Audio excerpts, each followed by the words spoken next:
Wind shrieked through the rusted steel of Fort Daggerfall's upper walkways, peeling rain clouds into long gray shreds over the execution yard. Lieutenant Jonah Reyes, once the top tracker of the Eastern Recon Corps, now stood barefoot on slick concrete, hands bound by reinforced plastic cuffs. Spotlights washed the warmth from his features, each breath fogged like exhaust from a worn-down engine.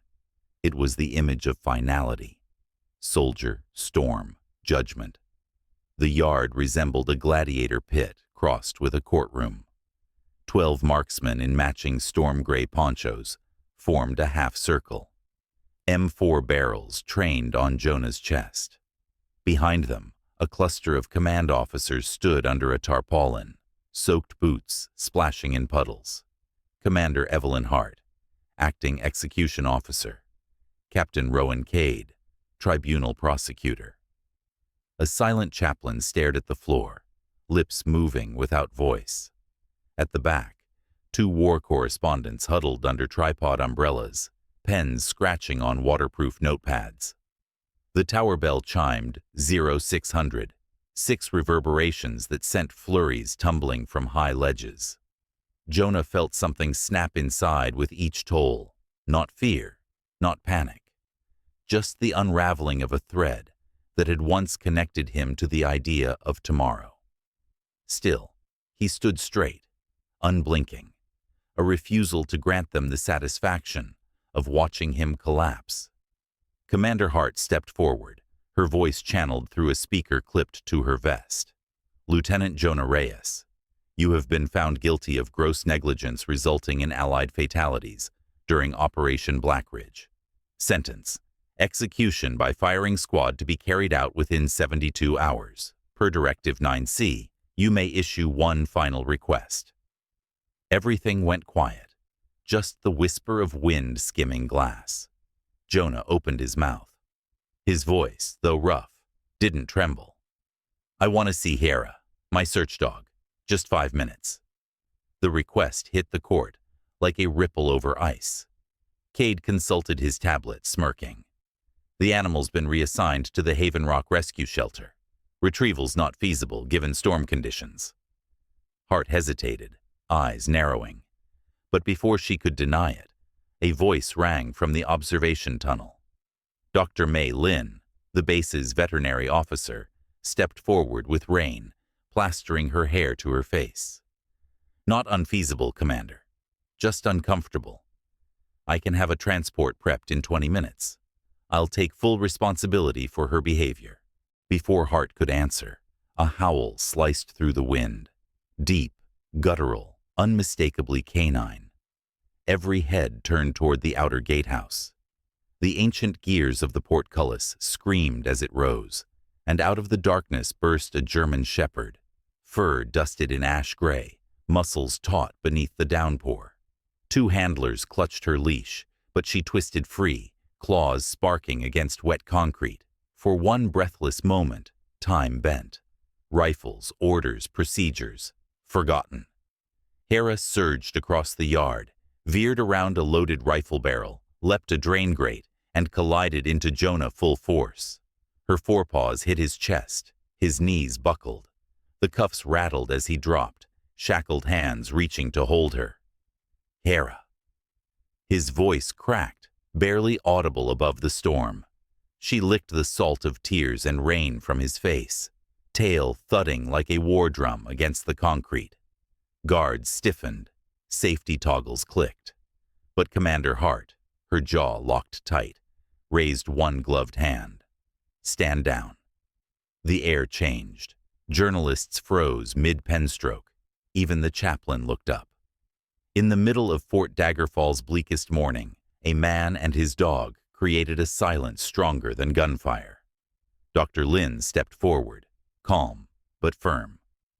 Commander, under Handler Protocol 21, certified service animals may remain with a prisoner if it reduces psychological risk. I recommend a 24-hour delay for evaluation.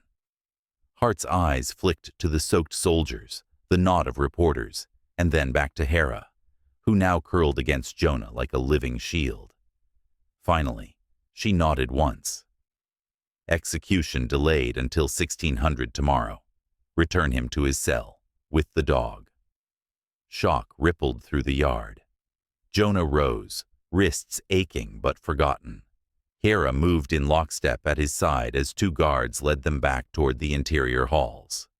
Rain steamed off her fur beneath the floodlights, and for a moment, the fortress didn't feel so heavy. Inside Cell Block B, everything reeked of bleach and age. The guards unlocked a small holding room, removed Jonah's cuffs, and left wordlessly. Hera sniffed each wall, tail low but wagging slightly. Then she jumped onto the narrow cot, circled once, and laid down in full alert, eyes fixed on the door. Jonah collapsed beside the bed, back against the wall, legs stretched forward. His hands moved to Hera's chest, feeling her heartbeat hammering in response to his own. Gradually, both rhythms slowed. 10 months, he murmured. I thought they'd buried you. Hera pressed her head beneath his chin, and just like that, the dam broke. Jonah's tears ran hot down cold skin, grief and disbelief tangled in every drop. The memory flared sharp and uninvited. Dawn in the jagged pine valley, cold sunlight glinting off rock faces, Hera stopping mid-stride, ears stiff, tail rigid, Jonah raising a closed fist, the recon line halting behind him. Then, a garbled radio burst, a scream of feedback, wrong coordinates blinking on a cracked tablet screen. Mortar howls, screams drowned in static. Hera's yelp as she lunged into his side, shielding his thigh just before the second explosion tore through the ridge. Then came the medevac chaos, the cuffs, the silence of the courtroom. Back in the present, the cot groaned under his weight as Jonah sat beside Hera. They'll shoot me tomorrow, he said, the words surprisingly calm. I can accept that, but I couldn't accept you dying alone in some cage. Hera's tail thumped once, slow and steady, a signal of agreement. Footsteps echoed down the hall. The door swung open. Dr. Lin entered, medical satchel in hand, and a thick file tucked under her arm. She knelt without a word, checked Hera's old injury, shrapnel scar near the hip, then looked at Jonah. She refused to eat shelter rations unless they were soaked in warm broth, Lin said. Jonah allowed a small grin. She's picky. Field packs used to freeze solid. I'd warm them near the exhaust manifold just to keep her eating. Lin opened the folder and dropped her voice. I pulled fragments from the Operation Black Ridge comm logs. Most were wiped, but enough survived to show someone accessed the fire grid post-incident, using Captain Cade's login credentials. Hope stabbed like a jagged branch. Sharp, dangerous, but real. You think he tampered with the logs? I do, but it won't be enough without corroboration. Leon Cho, a civilian systems engineer, owes me a favor. He's already trying to reconstruct the backup metadata. If he finds patch files or timestamp conflicts, we might get your sentence stayed. How much time do we have? Maybe 6 hours. Less if command accelerates execution. We'll need a distraction. She glanced at Hera. He's arrogant, but she rattles him. If she exposes his nerves in front of the panel, it could buy us what we need. Jonah nodded slowly, mind already wiring scenarios together. She'll sense it. She always does. Lin zipped her bag, then placed a hand briefly on his shoulder. Stay sharp. I'll be back. When the door clicked shut, Jonah lay beside Hera. Their heads touched, breath sinking like they had 100 times before, just before the drop or the storm. Outside, snow hammered the slotted window. Inside, 2 warriors braced for one final mission, one more impossible ridge to cross. Cell Block B of Fort Daggerfall was part dungeon, part disaster shelter. Concrete corridors twisted beneath the mountain like veins in a clenched fist. Flickering bulbs buzzed overhead, casting jumpy shadows on the walls. Along each door, a red diode pulsed slow and steady, like heart monitors measuring fear instead of life. Jonah was returned to cell B-17, wrists uncuffed in silence. Hera padded in behind him without command, body low, ears alert. She stationed herself just between Jonah and the door, seated tall and unblinking. The night warden grunted about animals in cages, but backed off when Dr. Lin flashed a signed authorization from Commander Hart herself. The door slammed shut behind them, the lock thudding like a judge's gavel. Jonah flexed his fingers. Bruises ringed the edges of his knuckles where circulation had been strangled by hours of binding. A rusting sink dripped every 12 seconds. The bed frame wheezed when he nudged it with a boot. The window, if it could be called that, was a slit barely wide enough to slide a deck of cards through. Hera began her scan. She traced the room methodically, nose to the floor, to the walls, then back again. Only after mapping every crevice did she leap onto the thin mattress and curl into a loaf. Her amber eyes stayed on Jonah, waiting for orders or silence. Jonah lowered himself to the floor, back against the cot frame, knees pulled in. For a while, they just sat, him and the dog breathing in parallel. He listened closely. Hera's slow inhales, the clink of her collar tags, a faint hum of pipes. Each small noise etched the moment into something solid. His voice broke the quiet. 10 months. They told me you were gone, that they'd put you down. His fists clenched. I almost believed them. At her name, Hera uncurled. She slid off the mattress and gently pushed her head into his shoulder. The weight of her touch hit harder than any tribunal verdict. That simple contact unlocked what sedatives and silence had failed to reach. A memory not of war, but of before. Not the bombs, not the courtroom, but of her lying beside him under a starless sky, pressing her muzzle against his cheek after a long failed mission, offering presence when no words could. Jonah closed his eyes, one hand on her chest, the other tangled in her fur. And in that sterile, cold prison, something resembling warmth took root again. The Rhinebeck Mountains. Dawn spilled copper light across the saw-toothed ridges. Jonah crouched behind a bent pine, scanning in slow, disciplined arcs. Hera quartered the trail ahead, her breath misting in the high-altitude chill. Behind them, Bravo Squad advanced in textbook formation. 15 soldiers, spread 2 meters apart, boots crunching softly over frost-hardened earth. Comms were quiet. The operation grid had been marked cold for 48 hours. No enemy signatures. But Jonah's gut twisted. Hera froze mid-step, her entire body tensed like a coiled spring. Sunlight skimmed the edge of a half-buried crate, camouflaged under netting and dust. Jonah's pulse kicked. He raised a fist. Movement halted. He keyed his throat mic. Unmarked cargo. Possible cache. Grid 67 Delta. Awaiting confirmation. The response was static. He tried an alternate channel. Nothing but digital noise. Hera let out a low whine, the one she used when something deeper than explosives lurked. Jonah checked his tablet. The topography it displayed didn't match the terrain. Wrong elevation, wrong path. The screen glitched again. Mortars shrieked from above. The first blast struck behind their tail squad. Dirt, flame, and screams erupted at once. The shockwave staggered him. Jonah hit the ground hard, ears ringing. He heard someone, maybe Sykes, call for backup.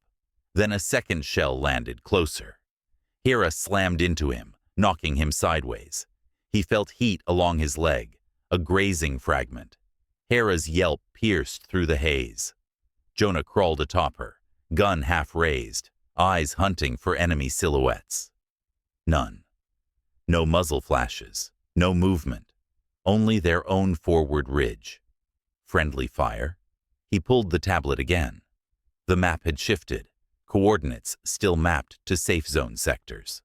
The targeting system was pulling from a corrupted grid. Someone had overwritten it.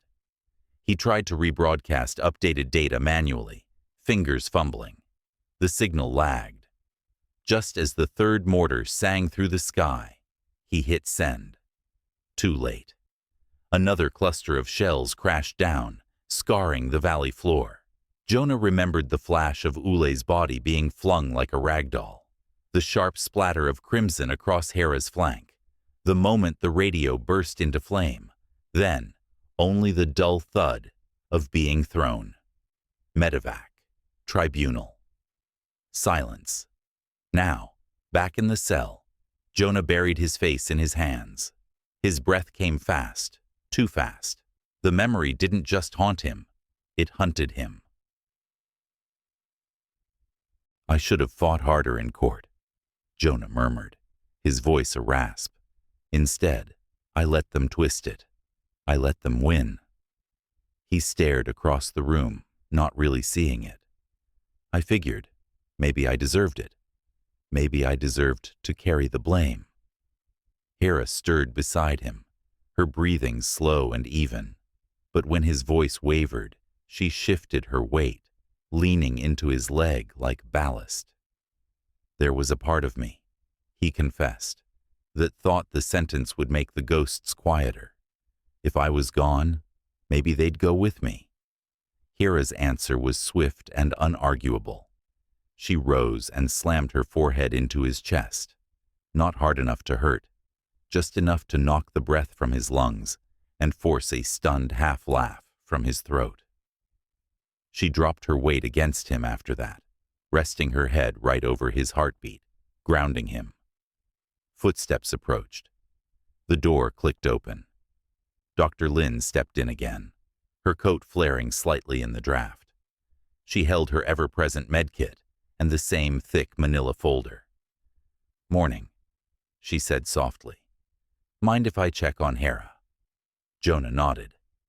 At his cue, Hera leapt down from the cot, landing with quiet grace, despite the faint hitch in her back leg. Lin crouched and gently examined her, pressing near the old shrapnel wound, watching for winces.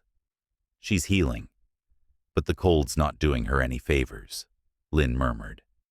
Then, shifting tone, she added, "I nearly spun off the road trying to get to her. Ice from here to the rescue shelter. Took a miracle and a snowplow. She wouldn't eat dry food, right?" Lin laughed softly. "Not unless I warmed it in broth. The shelter said she held out for nearly 3 weeks before I arrived." Jonah's smile was faint, but real. "That's my girl. Could turn rocks into dinner if you heated them enough." Lin's expression shifted as she opened the folder again. "I pulled a bit more from the comm logs. Firewatch data confirms that someone accessed the targeting module 37 hours before your tribunal, after the forensic audits were closed." Jonah sat up straighter. "Cade?" She nodded. "The credentials used match his. It doesn't prove he edited anything, but it shows intent to access evidence past protocol, and I've got someone who can help." She glanced at the door, then leaned closer. "Leon Cho, civilian systems analyst, owes me a favor. I once pulled his rescue dog through a bad stomach twist. He's working on decoding the backup drive right now. How fast can he get through it? If the power holds and the storm doesn't fry the uplink, 6 hours, maybe less. But if Cade catches wind of it..." Jonah's gaze drifted to Hera. "She'll handle him," he said. Dr. Lin closed the folder, her tone lower now. "There's a problem." Jonah raised an eyebrow. Hera didn't move, but her ears turned slightly. "Leon's digging through the backup data, but he'll need deeper system access, beyond my clearance level. We either get Commander Hart to approve it, or we buy time another way." Jonah glanced at Hera. She was seated now, calm as ever, but alert, always reading the room. I've seen her pin down a liar from across a room, he said. If she gets close to Cade, she'll know. She'll show it. Lynn nodded slowly. Handler Protocol 21 allows a service dog to accompany a condemned handler during critical psychological evaluations. The final sentencing review is at 1400 today. That's our opening, Jonah said. If Hera triggers on him, visibly, it could derail him long enough for Leon to finish. Lynn extended a hand. Jonah clasped it. Her grip was colder than it should have been. Or maybe that was just the nerves. We'll call it a behavioral check, she said. But we both know it's more than that.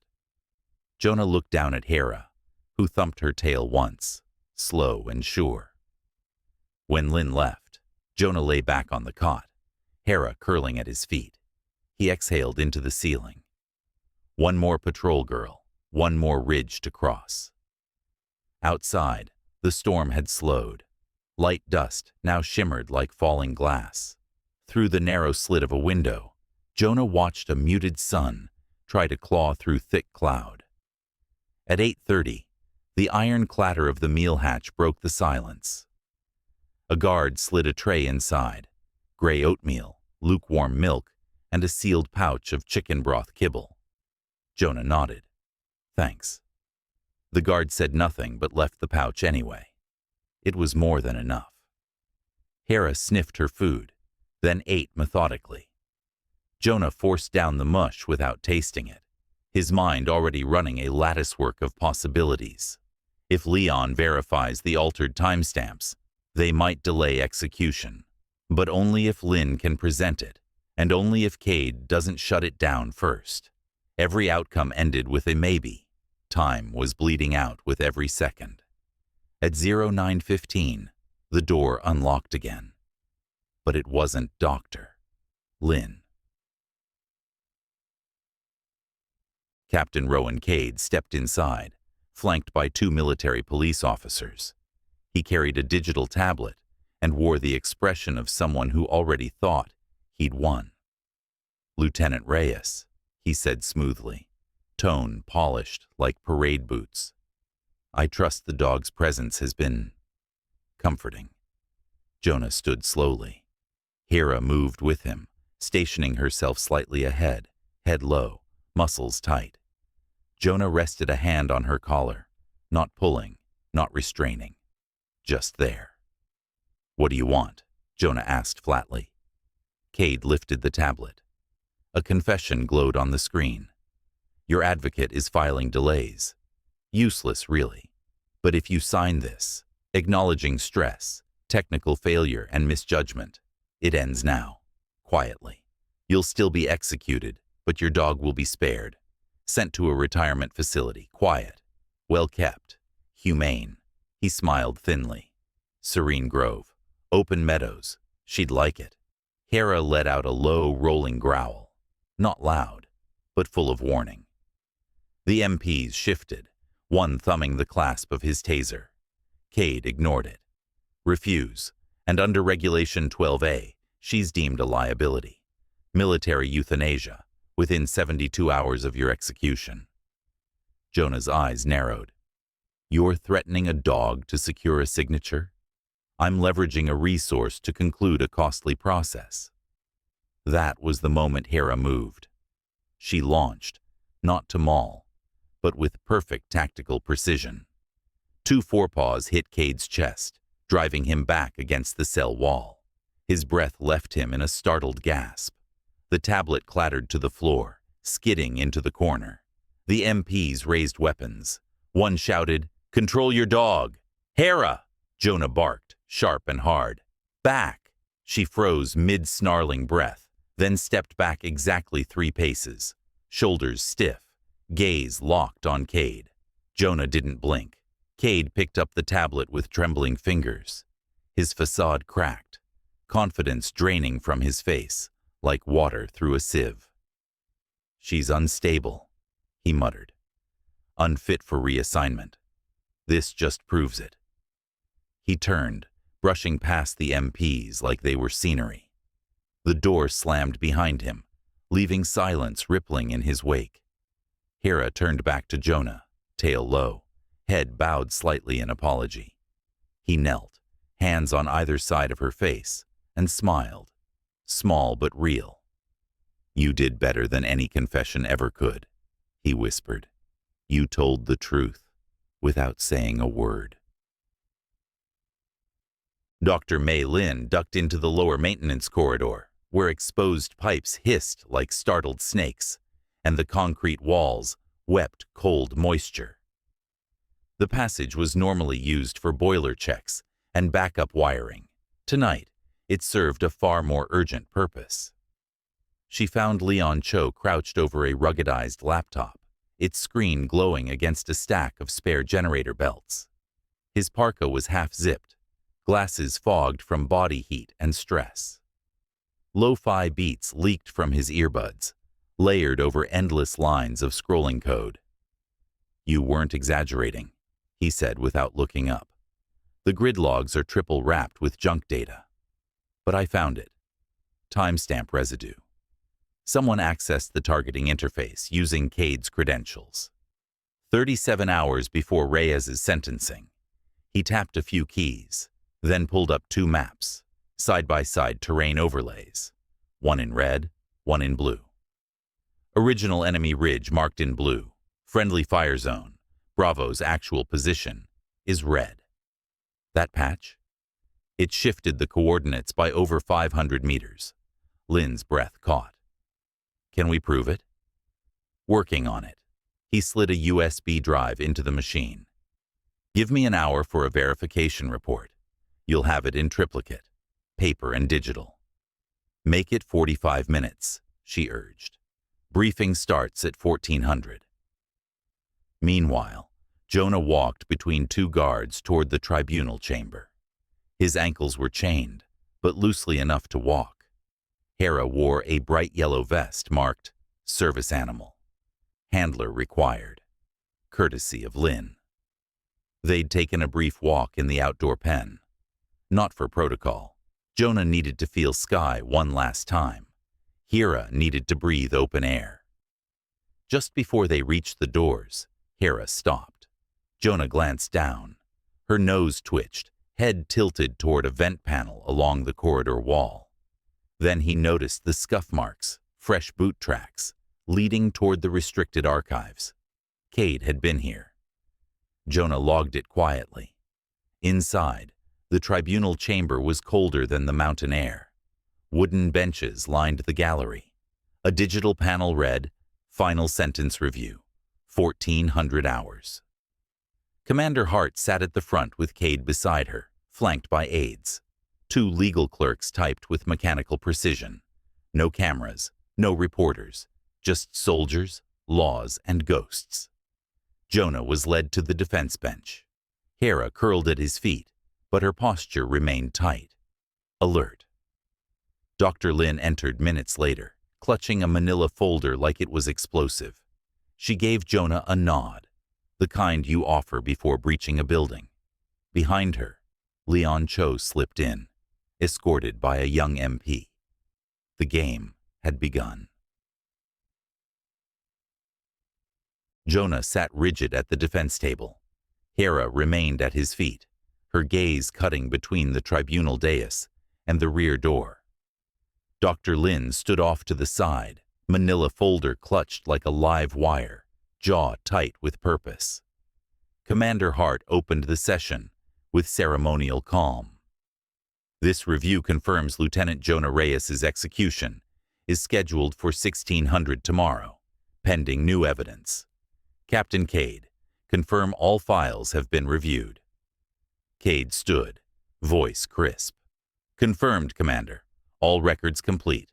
No exculpatory materials remain." Lin stepped forward before Hart could respond.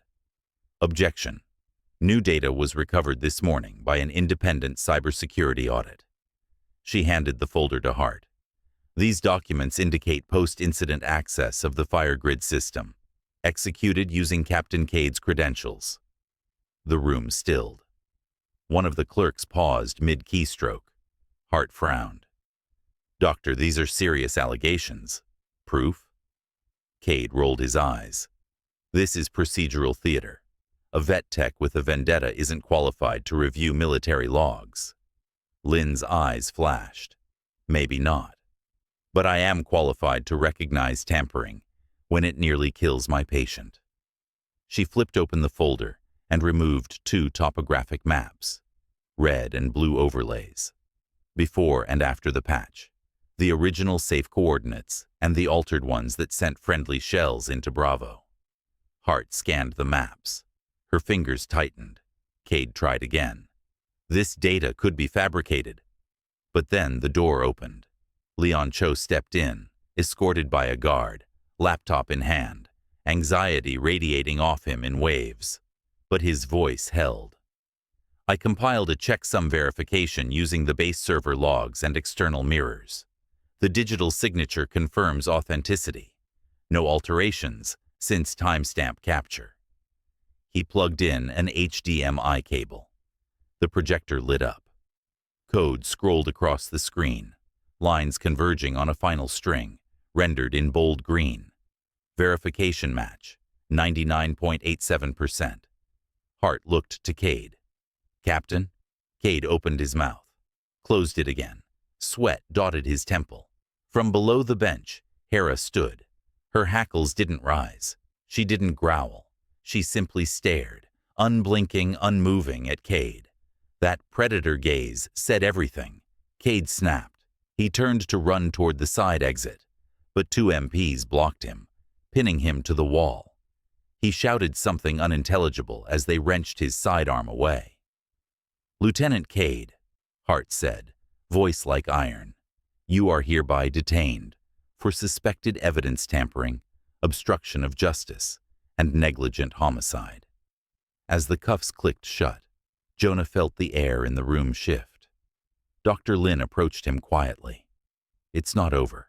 Hart still has to vacate the sentence. But this just gave us room to breathe. Jonah crouched beside Hera, cupping her muzzle in both hands. One ridge down, he whispered. One more to go. Her tail swept slowly across the floor in reply. Word of Captain Cade's arrest echoed through Fort Daggerfall like a signal flare. Guards whispered across corridors. Clerks darted between offices, clutching evidence boxes like contraband. Tension rolled through the walls. Inside the map chamber, once used for military drills, now dimly lit by satellite feeds and outdated monitors, Commander Hart convened an emergency council. Jonah sat at the head of the table, wrists still bound, but relaxed. Hera lay under the table, her nose resting near his boot, her tail gently brushing the floor in slow arcs, like a metronome marking each second's weight. Across from them sat Brigadier General Arlen Voss, recently flown in via chopper the moment the tribunal alerted higher command. He was a monument of procedure. Square shoulders, salt gray buzz cut, medals gleaming like a deflection. His stare was stone. He skimmed Leon Cho's verification report, expression unreadable. Circumstantial, he said at last. It proves access, not malicious intent. Captain Lin leaned forward. With more time, the cyber team can extract the overwritten strings. They'll confirm that Cade redirected the artillery grid to frame Lieutenant Reyes. Jonah's voice cut in, calm but steady, which makes him responsible for the deaths of my squad. Voss shut the folder. Or it means the system glitched and flagged the wrong user. Meanwhile, the public smells scandal. They'll eat us alive if we delay punishment for a convicted man. He turned to Hart. Effective immediately. My directive is this. Proceed with the scheduled execution, unless irrefutable evidence surfaces by 1800 tonight. Hart's jaw clenched. With respect, General. Protocol bends for political survival, Voss said flat. We lose control of the narrative. We lose everything. Jonah felt Hera shift beneath him, as if even the dog could smell the rot under Voss's polished orders. Dr. Lin opened her mouth, but before she could speak, the door burst open. Leon Cho stumbled in, laptop under one arm, an evidence bag in the other. His glasses were fogged, his breath short. "I found something." He placed the bag on the table. Inside, a sleek black USB drive. Recovered from Cade's locker by military police. The file directory matches the exact thumbprint of the overwrite code. Not the server. This came from a private device. Voss stared at it, unblinking. Commander Hart's mask cracked. She picked up the bag and turned it over. "This ID hash. It's an exact match." Voss didn't flinch. "Chain of custody only just began. It's still unofficial. I will not delay this execution based on hearsay and a civilian's laptop." His gaze landed on Jonah. "Your stay ends at 1700 unless I receive direct intervention from the Judge Advocate General's office." The door slammed behind him. The echo hung in the chamber like a dare. As the heavy door closed behind General Voss, silence pooled across the room like a spill no one wanted to clean. Jonah rested one hand on Hera's fur. Her pulse, steady and warm beneath his palm, grounded him in a way no words ever could. Across the table, Dr. Lin leaned in close. "We still have 6 hours," she said. "It's tight, but not impossible." Leon Cho was already setting up. He snapped open his laptop, connecting to a portable relay mounted to the tribunal's fiber trunk. "I'm live streaming the hash verification to outside academic servers," he said. "If we send the proof in real time, Voss can't claim we doctored the data later." Commander Hart nodded. "Do it. And Dr. Lin, assign a guard you trust to escort him. I won't let this disappear." She turned to Jonah. "You'll return to your cell for now. We'll call you when the verification's complete." Jonah rose. "Thank you, ma'am." Hart met his eyes, and for the first time, her tone softened. "I can't promise the outcome, but I swear nothing will be buried under my watch." Jonah nodded once. "That's all I've ever wanted." He turned to leave. Hera followed instantly, falling into step. In a repurposed maintenance annex 2 floors down, Cho's workstation hummed like a hive. Multiple nodes connected across open-source cryptographic forums, universities, independent labs, watchdog coalitions. The light from the screen washed Cho's tired face in a cold blue tint.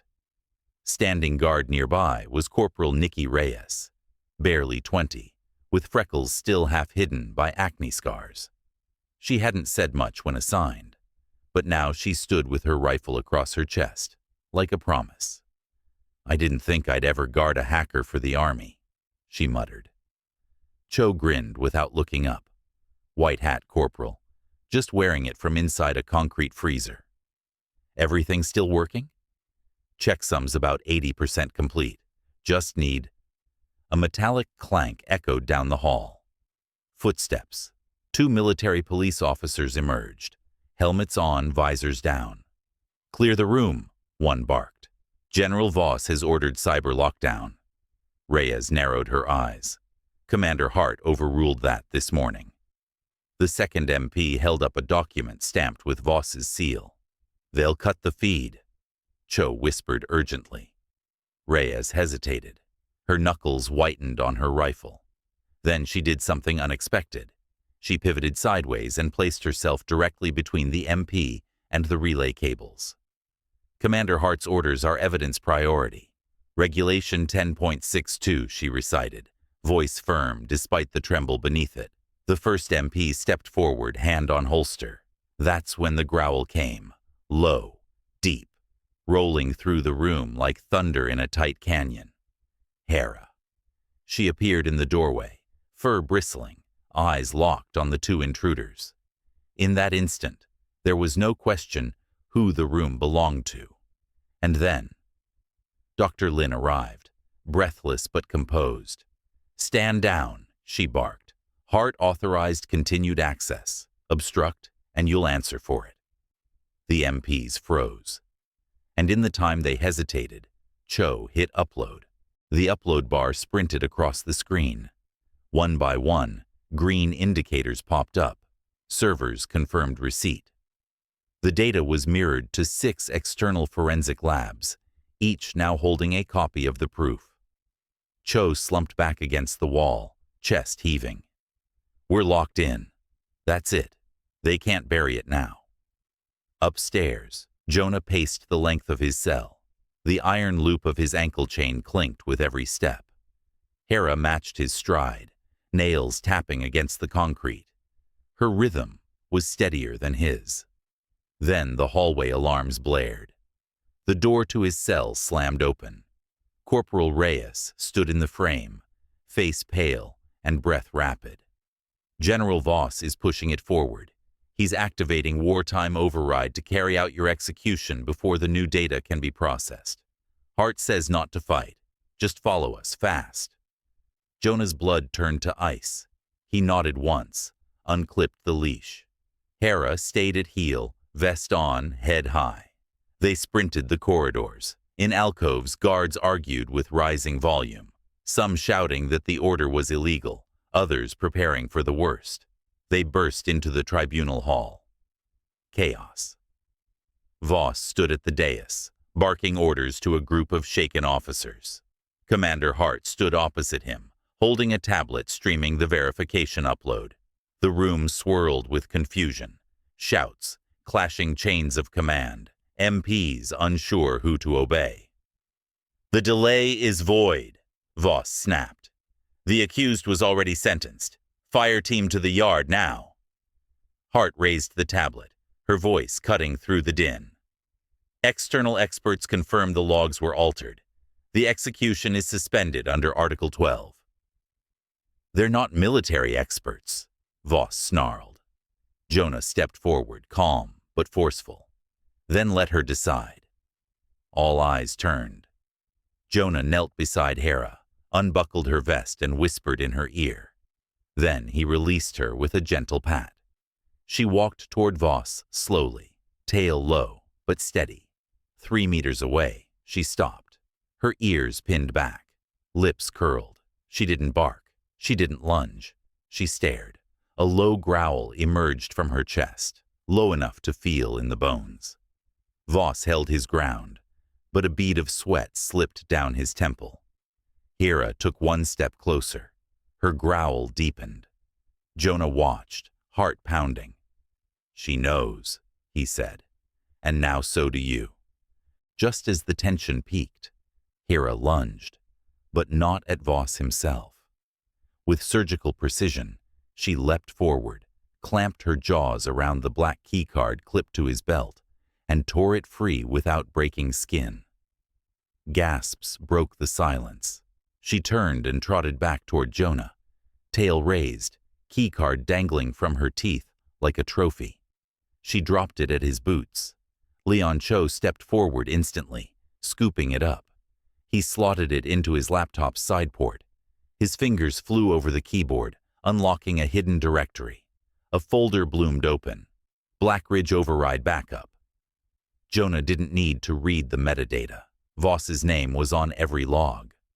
Direct involvement, Cho said, barely above a whisper. He issued the final edits. Not Kate alone. It was higher up all along. The tribunal chamber erupted. Officers barked for MPs. Flashbulbs flared as media, summoned by Commander Hart's emergency alert, poured in from the gallery entrance. Somewhere, sirens screamed as the fortress base entered lockdown. MPs swarmed Voss. One tore his sidearm from its holster. Another clamped cuffs over his wrists. General Arlen Voss, Hart's voice rang out clear as steel. You are under arrest for conspiracy, obstruction of justice, and negligent homicide. Effective immediately, this tribunal vacates the execution order against Lieutenant Jonah Reyes. A gavel slammed once, loud, final, and liberating. In the chaos, Jonah dropped to one knee beside Hera. His hands cradled her head as she panted, tail wagging faintly. You did it, he whispered. Again. Her eyes sparkled with something older than language. Above them, fractured sunlight broke through stained glass panes, casting a mosaic of color across the chamber floor. 2 days ago, this same space had prepared to extinguish him. Now, it lit the way forward. In the courtyard, snow melted in patches under the early spring sun. Journalists packed gear into vans, uniforms buzzed with sudden purpose. And inside the infirmary veranda, Jonah sat with a blanket over his shoulders. Hera dozed at his feet, devouring a bowl of slow-cooked venison and rice, courtesy of the base mess crew. One cook had whispered, "For the real hero." Dr. Lin stepped out with 2 steaming mugs. "Chamomile," she said. "You look like your nervous system forgot how to shut off." Jonah chuckled hoarsely. "More than a lifetime's worth." They drank in silence. After a moment, Hera lifted her head and rested her chin on Jonah's bootlaces, gazing up with a question in her eyes. "What now?" Jonah didn't answer yet. Because for the first time in months, he didn't feel like he was dying. He felt like he had somewhere to go. The warmth of the tea settled slowly into Jonah's hands, almost foreign after weeks of cold steel and sterile cells. Across from him, Dr. Lin leaned against the railing, watching Hera polish the last of her meal. "She's going to be spoiled after this," she said. "She already was," Jonah replied, smiling faintly. "I just never had the time to admit it." Footsteps crunched across the gravel path. Commander Hart approached, no longer in uniform, but in a simple field coat and scarf, the wind tugging at her collar. Her face looked older, creased by fatigue more than years. She held a manila envelope and a small square box. "Lieutenant Reyes," she said, voice lower than usual. "These are your official release documents, travel vouchers, back pay, including hazard duty, and headquarters insisted." She handed him the box. Jonah opened it. Inside, a medal glinted under velvet lining. Commendation for meritorious service, his name engraved along the edge. "I don't deserve this," he said softly. Hart didn't argue. Instead, she crouched beside Hera, scratching gently behind her ear. "I served with handlers in Kandahar," she murmured, "but none of them ever stood trial, and none of their dogs ever changed the outcome of one." Hera tilted her head, accepting the praise with regal calm. Hart stood, her expression folding back into command. "Transport departs at noon. You're clear to go anywhere. The gates are open." She turned and walked away, footsteps lighter than the ones that had once marched toward an execution. By 10:13, Jonah was on a westbound liaison train, 2 olive-green cars rolling away from Fort Daggerfall with a low rumble that vibrated through steel and bone. He and Hera occupied a small sleeper booth. She sprawled across half the floor, snoring softly. He pressed his forehead to the window, watching alpine ridges recede into the clouds. Each turn of the wheel felt like peeling back layers of memory. The mortar strike, the tribunal, the bark that stopped an execution. After nightfall, the conductor passed through. An older man with a curled mustache and an accent that dipped in and out of song. "We're short on meals tonight," he said, grinning, "but the stories are still hot." Jonah laughed, surprised to hear the sound come from his own throat. He ventured to the dining car. There, seated alone, was an elderly man, nursing black coffee, a faded 1st Infantry jacket draped over one shoulder. His eyes found Hera immediately. "Tracker Shepard?" the man asked. "Afghanistan?" Jonah nodded. The man introduced himself as Walter, LZX Ray, Vietnam. He reached into his pocket and pulled out a brass compass, weathered, initials almost rubbed smooth. "Kept me pointed home when I forgot what home looked like," he said, placing it gently in Jonah's hand. "But I think your dog already knows the way. Still." Always good to have a backup. Jonah tried to refuse. Walter closed his hand around it. Bury it only if you lose her. Otherwise, keep it close. Then he winked at Hera. She'll know which. The warmth of the tea settled slowly into Jonah's hands, almost foreign after weeks of cold steel and sterile cells. Across from him, Dr. Lin leaned against the railing, watching Hera polish the last of her meal. She's going to be spoiled after this, she said. She already was, Jonah replied, smiling faintly. I just never had the time to admit it. Footsteps crunched across the gravel path. Commander Hart approached, no longer in uniform, but in a simple field coat and scarf, the wind tugging at her collar. Her face looked older, creased by fatigue more than years. She held a manila envelope and a small square box. Lieutenant Reyes, she said, voice lower than usual. These are your official release documents, travel vouchers, back pay, including hazard duty, and headquarters insisted. She handed him the box. Jonah opened it. Inside, a medal glinted under velvet lining, commendation for meritorious service, his name engraved along the edge. I don't deserve this, he said softly. Hart didn't argue. Instead, she crouched beside Hera, scratching gently behind her ear. I served with handlers in Kandahar, she murmured, but none of them ever stood trial, and none of their dogs ever changed the outcome of one. Hera tilted her head, accepting the praise with regal calm. Hart stood, her expression folding back into command. Transport departs at noon. You're clear to go anywhere. The gates are open. She turned and walked away, footsteps lighter than the ones that had once marched toward an execution. By 10:13, Jonah was on a westbound liaison train. 2 olive-green cars rolling away from Fort Daggerfall, with a low rumble that vibrated through steel and bone. He and Hera occupied a small sleeper booth. She sprawled across half the floor, snoring softly.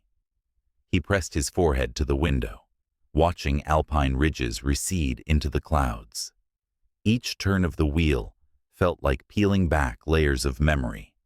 The mortar strike, the tribunal, the bark that stopped an execution. After nightfall, the conductor passed through, an older man with a curled mustache and an accent that dipped in and out of song. We're short on meals tonight, he said, grinning. But the stories are still hot.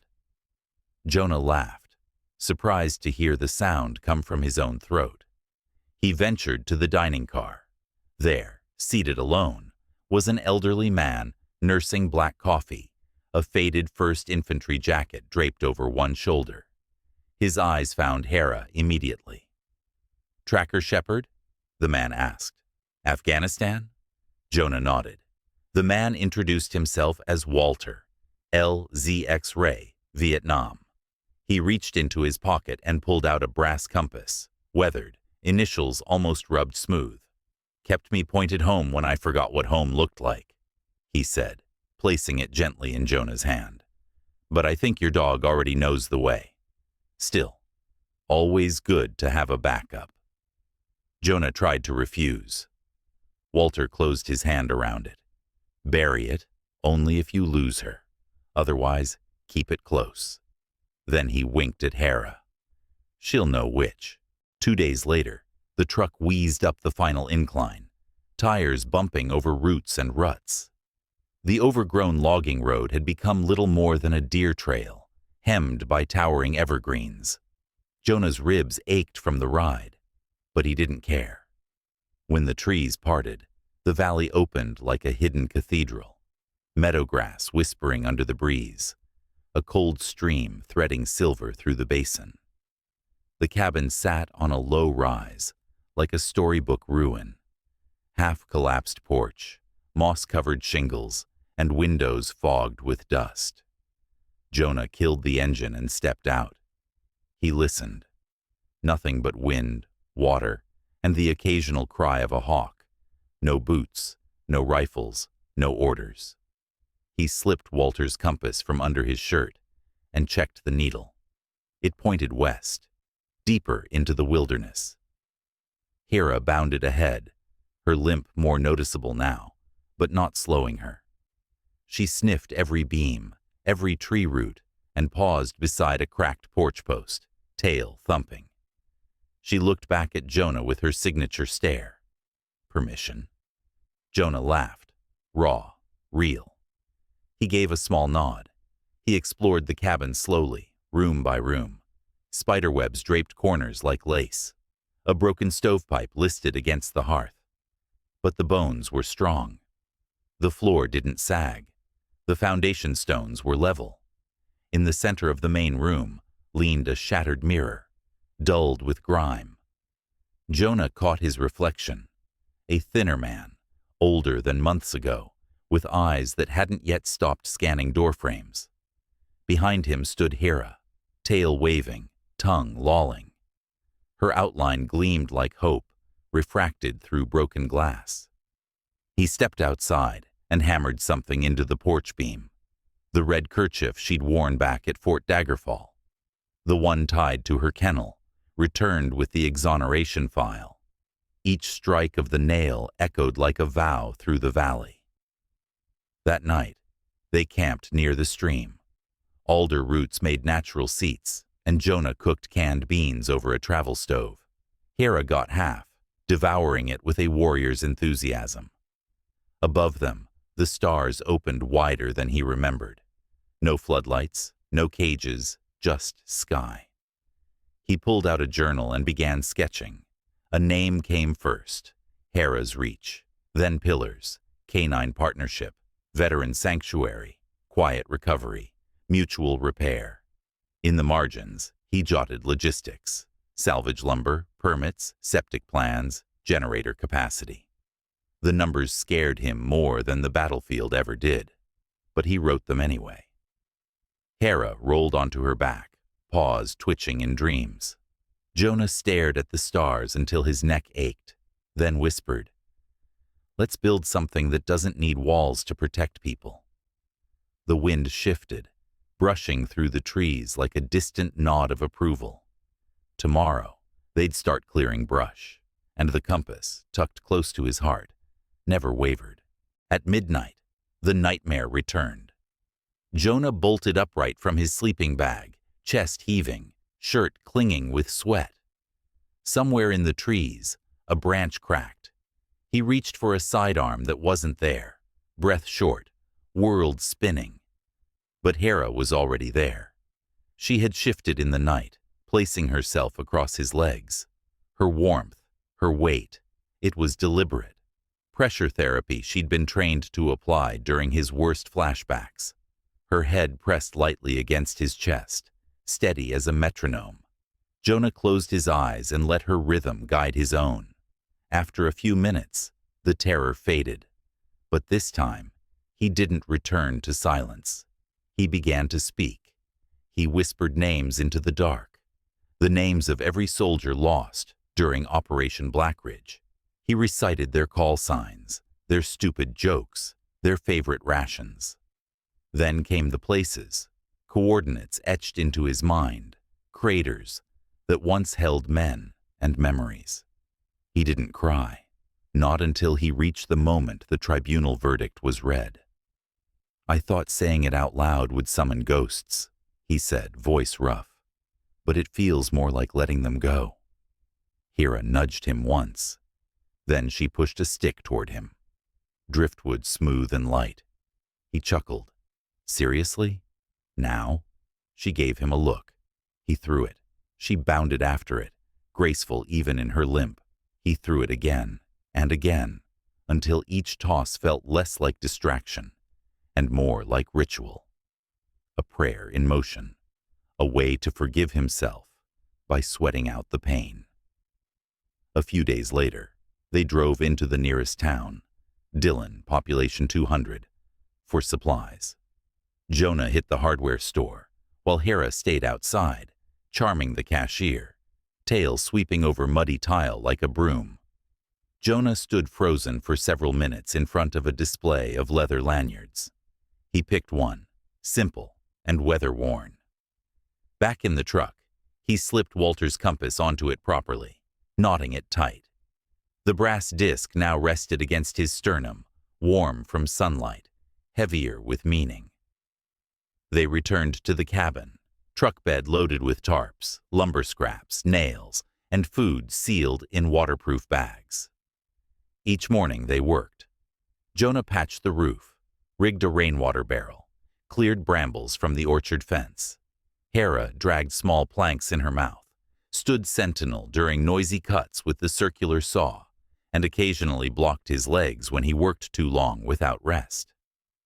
Every evening, Jonah lit a small fire and read aloud from the charter he was drafting.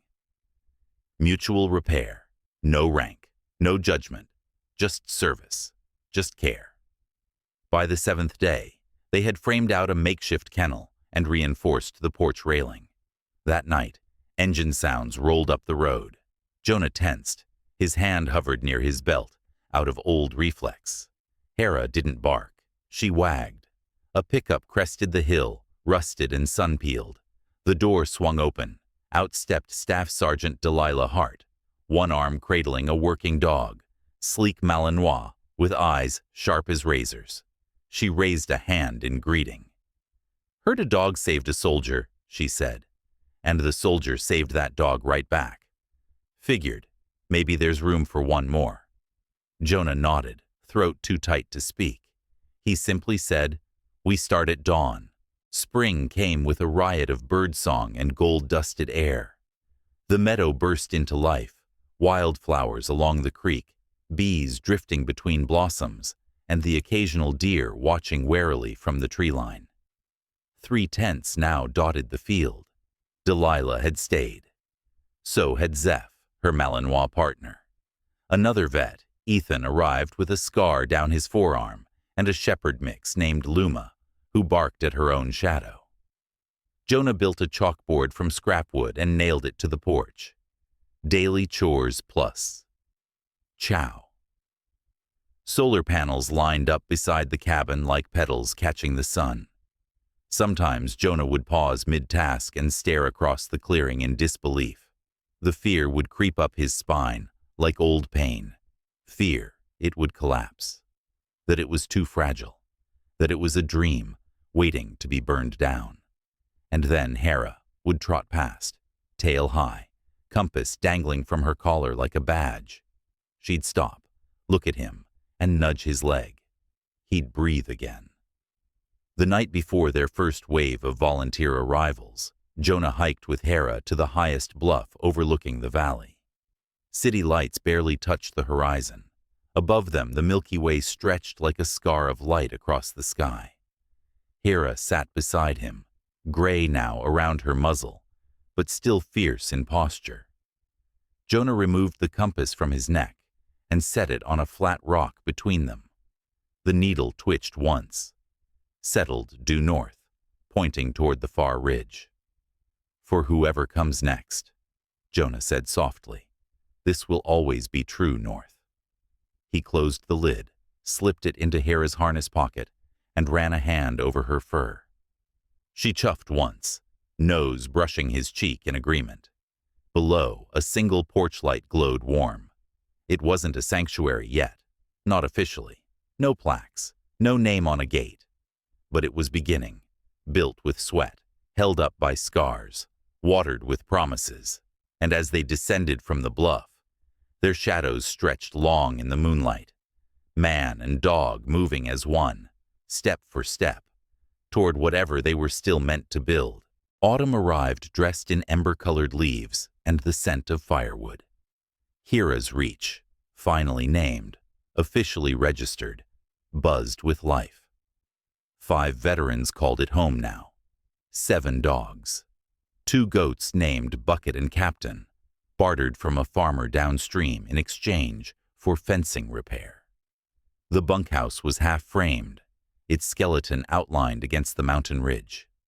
Power lines weren't finished, but solar arrays hummed on clear days. Jonah worked like someone chasing absolution with every nail. He sanded cedar beams until his shoulders burned, wrote grant proposals at night, and still woke at 4 a.m. to fill water troughs. On one unseasonably warm afternoon, a dust-caked sedan rolled into the clearing. A woman stepped out, mid-30s, black boots, press badge hanging from her jacket zipper. "I'm Isolde Crane," she said, offering a firm handshake. The photo of Hera stopping the firing squad went viral. "I've been covering veteran therapy programs ever since. Yours is different. Mind if I embed for a week?" Jonah hesitated. Press meant exposure. Exposure invited oversight, opinion, donations, and scrutiny. But Isolde's name rang a bell. He'd read her earlier piece that dismantled General Voss's network of procurement fraud. "All right," he said slowly, "but you do chores, and you wash your own plate." She grinned. "Deal." That night, Isolde joined the dinner circle outside the main cabin. No recorder, just lentil stew, dogs snoring beneath the benches, and quiet laughter. Delilah told a story about the first time Zeph sensed one of her flashbacks, how he headbutted her chest and held her there until the tremor passed. Isolde didn't take notes until Delilah gave a nod. And that was when Jonah realized this kind of journalism was its own form of shelter. With attention came inspection. The county zoning board sent a notice. Unlicensed kennel operations. A second one followed. Potential noise complaints filed by luxury cabin owners down the ridge. Jonah sat through the first hearing with his fists clenched under the table. The second meeting was worse. One councilman, sunburned and smug, implied their dogs were liability risks. The team pooled personal savings to cover legal fees, but it wasn't enough. Not against bureaucracy and boots. Then Isolde's article hit. Photos, interviews, a slow-motion clip of Hera returning the compass. The public response was overwhelming. Donations surged. Packages of dog food and building materials arrived daily. A retired K-9 officer from Nebraska drove 1,200 miles just to drop off blankets stitched by his church group. And still, Hera kept watch. She didn't chase deer anymore. She just stood beside Jonah during zoning hearings, head pressed lightly against his hip, like a silent lighthouse. Late November brought snow. The final county vote loomed. Jonah waited, shoulders tight, until someone cleared their throat and handed him a folder. Inside, the permit. Approved. 4-1 vote. Hera didn't bark, but the dogs who followed her did. A rising chorus of joy, tails beating like war drums against the walls. Winter settled in like a tired veteran, slow, heavy, and full of memory. Snow buried the ridge in soft silence. Trees bowed under its weight, and icicles lined the eaves of the bunkhouse. Inside, the fireplace crackled nonstop. The smell of pine resin and stew was constant. Jonah kept moving, chopping wood, replacing weather stripping, reading applications from new veterans who wanted to join the sanctuary. But Hera began to slow, not in spirit, never in spirit, but in body. Her once smooth gait turned into a shuffle, her joints stiff in the cold. The old wound on her flank, earned during Black Ridge, ached worse than before. She began refusing hikes, choosing instead to rest near the fire, her eyes always watching, always tracking. Jonah noticed. Everyone did. But no one said anything. Until one morning, Jonah found her lying in the garden path, unable to stand. She didn't whimper. She didn't panic. She simply looked up at him, calm and waiting. They carried her inside. The vet arrived in a hurry, a local woman named Corey, who had treated goats and barn cats, but reverently knelt beside Hera, like meeting a general.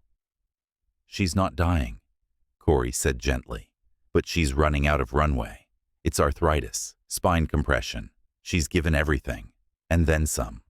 Jonah nodded, Jaw clenched. What can I do? Ease her days, Corey replied. That's what she did for you. So they adjusted. The team built a heated pen beside the main hearth with thick bedding and a ramp for easier access. Jonah brought her meals in a ceramic bowl, painted by local school kids, one that said Hero in shaky blue letters. At night, Hera slept curled in a patch of golden light, her breathing shallow but steady. Jonah sat nearby, sometimes with a book, sometimes just watching. He read her letters, ones they'd received from strangers, kids who said they'd drawn her in art class. A woman from Kansas who said she'd left an abusive relationship after reading Isolde's article and watching Hera's courtroom clip. She reminded me what courage looks like. Jonah folded that letter neatly and tucked it into Hera's collar. You still change people, he whispered. One morning, during a heavy snow, Jonah brought Hera outside on a sled. She lay wrapped in a flannel blanket, nose twitching at the cold, eyes half-lidded. From her perch, she watched as the veterans erected a new sign, Hera's Reach, a sanctuary for those who served and still carry weight. Delilah wiped tears before they froze on her cheeks. Ethan saluted. Jonah didn't speak. He just placed the old compass on the signpost, bolted it there, and watched as the needle held steady, north, unwavering. Behind him, Hera let out a soft sigh. Not in pain, not in surrender, but in peace. As if to say, you're ready now. The letter arrived in a plain envelope, no return address, just smudged ink and a government-issued stamp. Jonah almost tossed it aside, assuming it was zoning paperwork again. But something about the handwriting, tight, slanted, made him pause. Inside was a single sheet. We served the same sand, though I watched from cameras while you bled in it. I was the one who wrote the denial memo, the one who filed the rejection when you first asked to testify on Hera's behalf. I was wrong. I am no longer a captain. I resigned.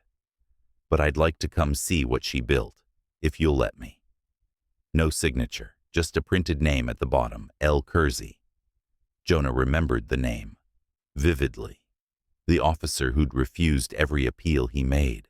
The one who never showed up to court. A man who played God with paperwork and ruined more than one life in silence. Jonah didn't show the letter to anyone for 2 days. On the third morning, Hera nudged it off the nightstand. It fluttered onto his boots. He took that as a vote. Kersey arrived a week later in a used sedan that coughed up the hill like it hated redemption. He stepped out wearing jeans, a wool coat, and no insignia. Just weary eyes and a cane. The man looked 10 years older than his file photo. Hera didn't move from her blanket, but her gaze tracked him, sharp as ever. Jonah met him halfway across the clearing, arms folded. You came, he said, flat. I did. Why now? Kersey looked toward the porch, where Hera lay beneath the new sanctuary banner. Because I'm ashamed of how long it took me to realize some dogs understand justice better than we do. Jonah said nothing. Kersey continued, voice steady but hollow. You asked for permission to speak. I denied it. You asked for time extensions. I flagged your tone as aggressive.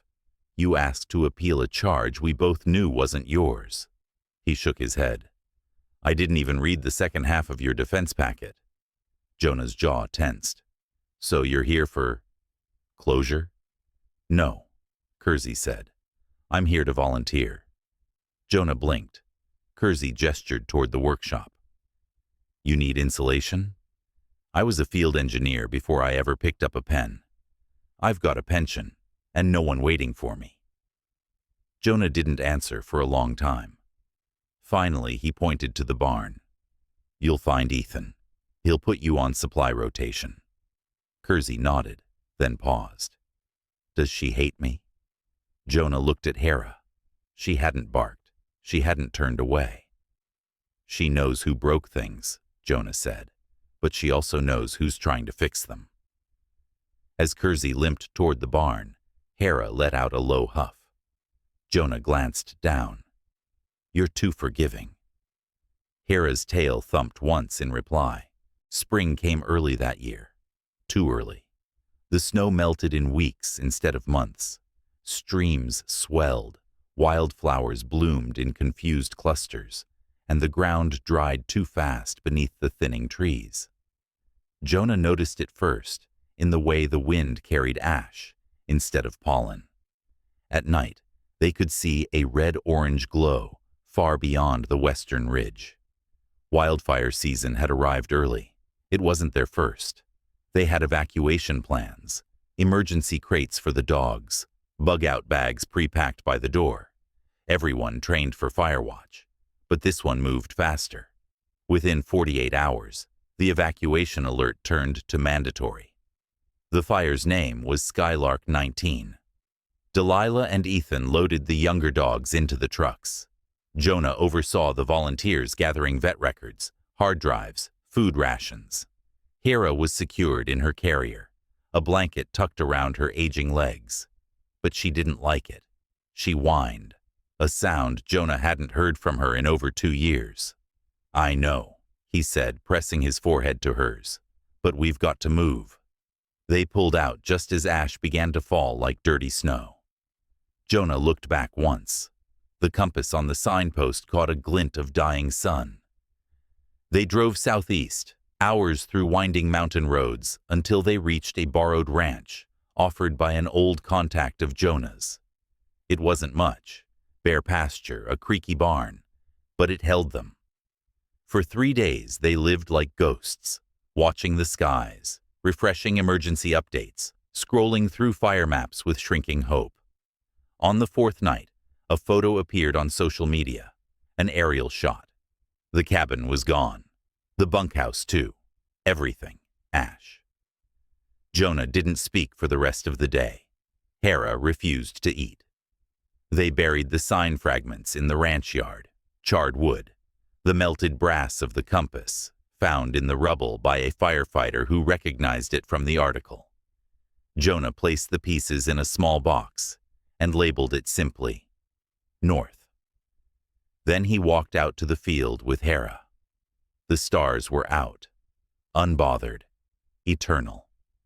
He sat beside her in the grass, running his fingers along her spine. "This was never about a building," he whispered. She didn't move, but her eyes glinted with understanding. "Still north," he said, tapping the box. "Still standing." Behind them, a light turned on in the barn. Someone working late, framing out new kennels. Delilah's voice echoed from inside, calling for help with nails. Jonah stayed a little longer, just long enough to believe. Then he rose, and Hera followed, slow but certain. They rebuilt in stages, not from blueprints, from memory. The temporary ranch became a permanent one. Donations came again, smaller, quieter this time, but enough. Enough to start hammering boards instead of wringing hands. The sanctuary was renamed Northbound, a nod to what had been lost and what remained. They didn't try to replicate the old cabin. Instead, they designed a long lodge with wide eaves, stone flooring, and fire-resistant siding. The new structure had a common room big enough for shared meals, and side rooms for solitude. Each space had windows. Hera watched it all unfold from a padded wagon Jonah dragged through the site each morning. Her hind legs had stopped working entirely, but her eyes missed nothing. She barked once when Kersey dropped a plank. She sneezed violently when Delilah painted a doorframe mint green. Jonah kept a journal of all her reactions, labeling it Hera's Architectural Notes. By the time the roof was sealed, a new dog arrived, a 3-legged husky named Mako, loud, dramatic, hopeless at boundaries. He tried to steal Hera's blanket on the 2nd night and received a death glare so cold it made Jonah snort into his coffee. Mako never tried again. They installed the sign, 2 months later. Northbound Sanctuary, built on ash, held by Paw. Jonah hung Hera's old collar beside the front door, the one with the melted compass still tucked in its leather loop. She no longer left the common room much. Her body gave out more than it held on. But every morning, Jonah carried her outside to sit near the orchard's edge. And every night, he lifted her back in, whispering the same words. "You did this." One morning, she didn't wake. Jonah knew before he touched her. Her body was still, but her face looked peaceful, mouth parted, just slightly like she'd fallen asleep watching the wind. The sanctuary fell silent. Every dog sensed it. Jonah wrapped her in her favorite blanket, the one with the gold stitching, and carried her to the highest hill behind the lodge. He buried her beneath a tree that hadn't yet grown leaves that year, a place facing north. He didn't speak, no ceremony, just the sound of shovels. The others joined him, one by one, even Kersey hat in hand. Later, Delilah placed a flat river stone at the base of the tree. She carved it herself with a dull chisel. She led. We followed. That night, the wind came from the west again. But for Jonah, and for all who stayed, it no longer sounded like danger. It sounded like direction. Grief came quietly to Northbound.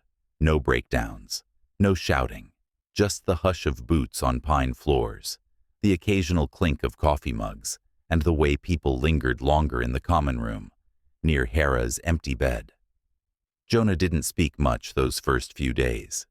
He kept himself busy, checking the fencing, rebuilding the chicken coop, fixing a loose step that no one used but Hera used to pause on. Delilah caught him staring at it once, eyes far off. "You could take a break," she said gently. He didn't answer, just tapped his notepad and walked off. A week later, the mail arrived with a small box wrapped in recycled paper. No sender name. Inside was a hand-carved wooden compass. Light oak, etched with delicate paw prints along the edges. The needle spun lazily, balanced on a brass pin. There was a note. For whoever follows her path next. Anonymous. Jonah placed it on the mantel. That night he gathered the team. No big speech, just a circle of chairs and shared silence. Then he stood and finally said, "I've been thinking about what she'd want next." Delilah nodded. "Probably to keep moving." "Exactly. So I say we expand. Make room for more." Ethan raised a brow. "We're already at capacity." "Not just dogs," Jonah clarified. "People, programs, workshops, maybe even a small vet clinic. No more waiting lists. No more turning anyone away." Kersey rubbed his chin. "That's going to take serious funding." Jonah smiled, and for the first time since Hera's passing, it reached his eyes. "We've got a good story. People believe in what she started." He gestured to the mantel, and I think her compass still works. Plans followed, blueprints spread across tables, fundraising videos, grant applications. Jonah gave his first public interview in nearly a year. When asked how he survived everything, he simply said, "I didn't. We did. Her and me." The story caught fire again. The photo of Hera's grave beneath the leafless tree became a symbol online. Hashtags, murals, even a classroom project in Vermont where kids created cardboard shelters for dogs like Hera. Supplies poured in, and so did letters. One was from a young man in Idaho who'd read Hera's story while recovering from an overdose. He now trained therapy dogs. Another came from a prison in Nevada, an inmate requesting to donate part of his commissary to help feed the animals. The world, it seemed, wasn't done following her lead. Late one night, Jonah walked the ridge trail again. Snow still clung to the shadows, but spring teased the edges. He carried the new compass. At the summit, he opened it. The needle pointed north. Of course it did. But to Jonah, It felt like more than direction. It felt like memory. And momentum. The wind howled harder that spring, like the mountains were testing them. And maybe they were.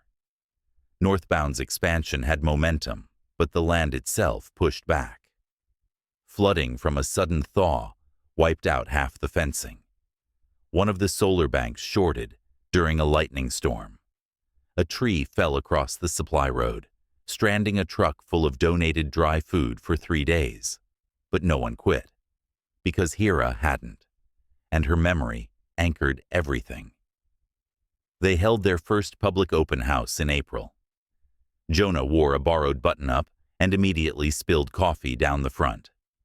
Delilah greeted families at the gate. Kersey manned the grill and burned every third hot dog.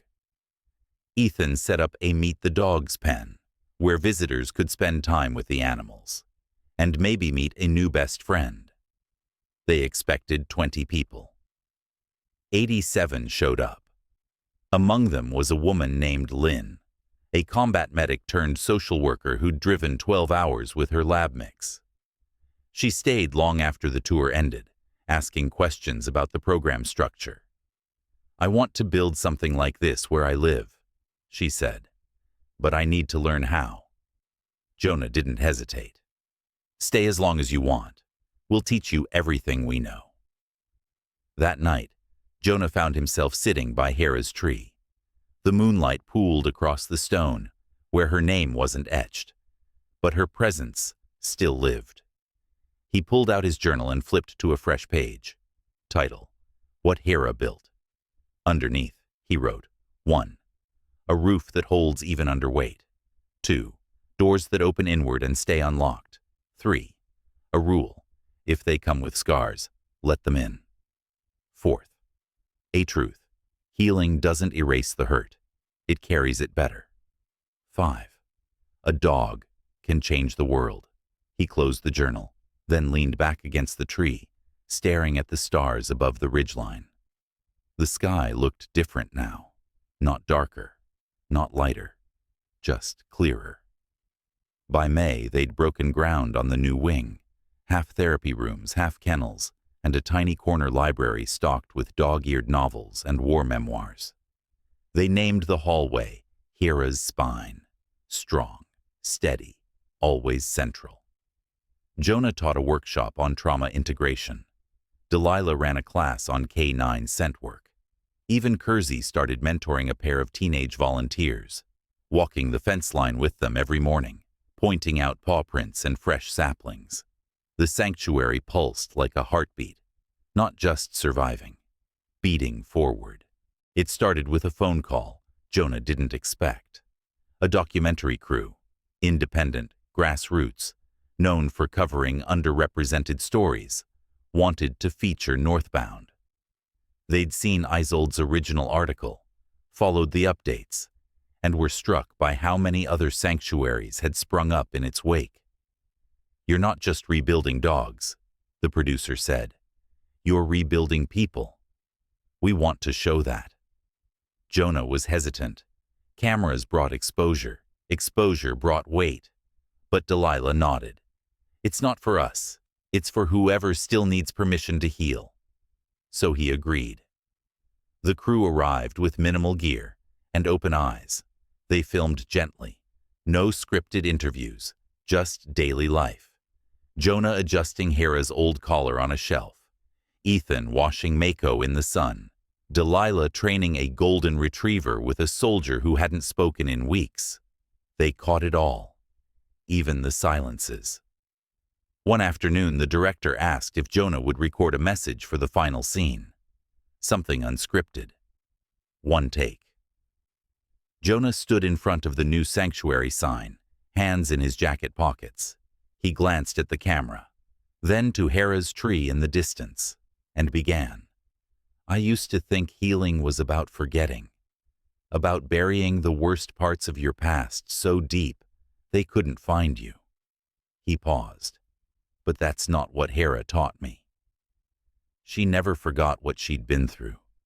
You could see it in how she walked, how she scanned every doorway before entering. but she still moved forward. Jonah exhaled. She taught me to carry it, not to get rid of it, but to build something out of it, even if it hurts. A breeze stirred the grass behind him. I don't know who's watching this. Maybe you've been through fire. Maybe you're still in it. He looked into the lens, voice low. Just know, there's a place past it. There's ground where you can rest. And there are dogs, real ones, not metaphors, waiting to walk that ground beside you. He gave a small smile. Come north. You'll know it when you get here. The video went viral. Within a week, a retired Marine in Maine launched a GoFundMe to start his own program. A widow in Arizona reached out, saying her late husband would have lived longer if he'd known places like Northbound existed. Kids sent drawings of dogs in capes. Veterans sent stories. And Jonah. He just kept showing up. He cleaned water bowls. He rewrote grant proposals. He watched the snow return to the mountain edge and whispered thank you to the sky. Because Hera hadn't just saved him. She'd outlived herself. Summer arrived with the crackle of dry heat and the constant whir of power tools. Northbound was expanding again. This time, not just with rooms or fences, but with people. Lynn had returned with 3 fellow veterans from her home state. They brought sketches, maps, and stories of a derelict farm they planned to turn into their own sanctuary, modeled after Northbound. Jonah gave them free rein of the archives, every note, blueprint, and photo from day one. He even handed over his journal, the one titled, What Hera Built. If it helps you avoid some of the mistakes we made, he said, then she's still doing her job. Lynn smiled. She's already done more than she knows. Meanwhile, a teenage volunteer named Cody was building a new trail on the north slope, one that looped through the woods and back toward Hera's Hill. Therapy path, he called it, for quiet walks and big thoughts. The dogs loved it. So did the people. But for Jonah, something started to shift. He found himself waking earlier, staying out longer, not with a sense of urgency, but one of completion. One morning, he stood at the ridge with a thermos of lukewarm coffee and realized he'd finally stopped looking over his shoulder. No ghosts left to chase, no wars left to refight, just sky, wind, and possibility. He turned to Delilah later that afternoon. What if I step back? He asked. Not leave, just let others lead for a while. She didn't flinch. I think that'd be the most Hera-like thing you could do, she said. So Jonah passed the reins, slowly. Delilah took over day-to-day operations. Ethan focused on training. Kersey started teaching resilience workshops, surprisingly good at it, especially with the ones who came in angry and brittle. Jonah still showed up, of course. He fed the early risers, repaired the barn roof when it sagged, sat in on team meetings when asked, but he spent more time walking the trails, sometimes alone, sometimes with a dog, always with Hera's compass in his pocket. One evening, he visited Hera's tree. The leaves above had finally come in thick. The stone marker was weathered now, but someone, maybe Lynn, had tucked a single yellow flower beneath it. Jonah knelt, ran a hand over the bark, and whispered, "They've got it from here." He didn't say goodbye. He never would, because Hera wasn't gone. She was everywhere now, in the way new dogs approached open doors, in the confidence of young hands holding leashes, in the quiet strength that echoed across rebuilt land. Still north, always. Autumn came to Northbound like a secret. The leaves blushed early, golden red flames sweeping across the hillside. The air turned crisp, but forgiving. Fires were lit in the lodge each evening, their soft crackle echoing the rhythm of old stories told anew. Jonah moved slower now, not from age, but from intention. He took his coffee by the east bench, where the sun rose between two pine peaks. He helped the newer dogs learn to trust gates, leashes, and laughter. He read books by the orchard. Hera's orchard, they called it now, while Mako napped at his feet. But mostly, he listened. To the staff, to the animals, to the wind brushing through the kennels, and to the quiet voice inside him that no longer shouted orders, but hummed a kind of peace. One afternoon, he found Cody sitting by the compass stone near the tree. The boy looked up. "Hey, mind if I ask something?" "Go ahead." Cody hesitated. "How do you know when it's working? What you built, I mean." Jonah sat down beside him, brushing some fallen needles off the stone. "You don't always," he said. "Sometimes you don't get to see the seed turn into a tree." He tapped the compass. "But if you plant it in the right direction and you keep showing up, it'll grow." Cody was quiet for a moment. Then, "Did Hera ever get scared?" Jonah smiled softly. "Every day. Even when she looked brave? Especially then." They sat in silence after that, two figures framed by the golden light of a falling sun. The next morning, a letter arrived. It was from Lynn. Her sanctuary had opened. Southeast Haven, a modest operation on 5 acres, already housing 6 dogs and 3 people. She enclosed a photo. The dogs arranged like a family portrait, tongues out, tails mid-wag. Behind them, a small wooden plaque. "Still north, even here." Jonah pinned the photo to the wall beside Hera's collar. Then he pulled out his map. He began circling new names, new sanctuaries, each born of ashes and ache, each holding a thread Hera had stitched long ago. That evening, a quiet celebration unfolded in the common room. Nothing grand, just soup, music, and stories shared by firelight. Jonah spoke last, only a few words. "I don't think we ever arrive. We just keep walking. But with the right company, it never feels lonely." He raised his cup. "To those who guide us forward, even when they're gone." No one said Hera's name, but everyone felt it. As the embers popped and the stars began to climb, Jonah stepped outside and looked north. Always north, because some lights never dim.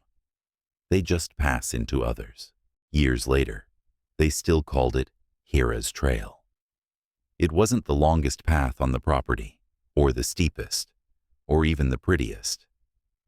But it was the one most people took when they needed to decide something.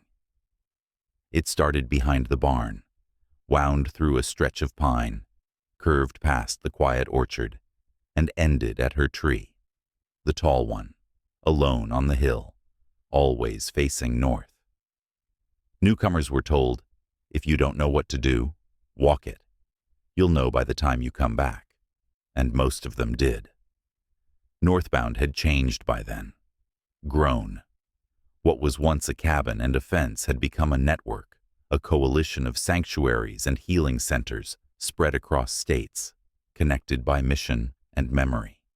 They held a summit each fall. Different location every year, but always opening with a moment of silence. Always a compass on the table. Always a story about a dog who couldn't be broken. And so she built something unbreakable instead. Jonah attended when he could. He spoke less now. Let others take the mic. Young directors with fire in their eyes. Volunteers who'd once come in shaking and now led entire teams.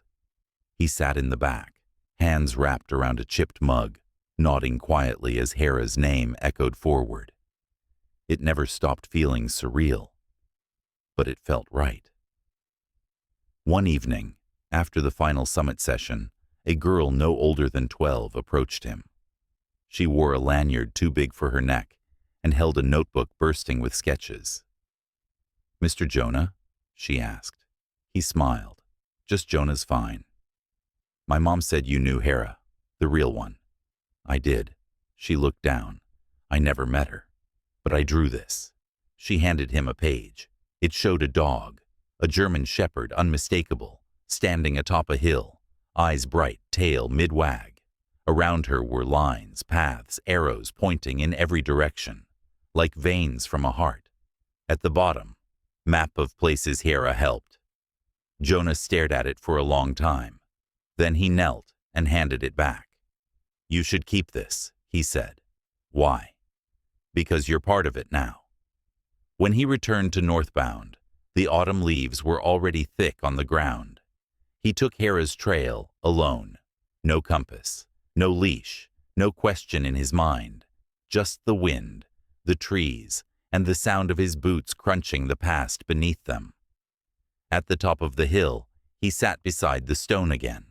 The words were worn, barely visible, but he didn't need to read them. He'd lived them. Jonah pulled out a notebook of his own, opened to a blank page. At the top, he wrote, "Map of where we begin." Then he drew a single line, pointing north, always.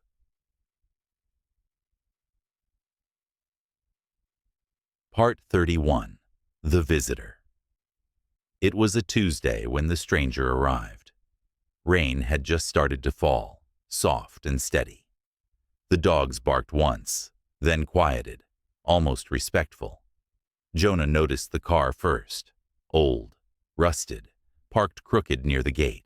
The man who stepped out moved like he wasn't used to space, shoulders tight, eyes scanning, not scared, cautious.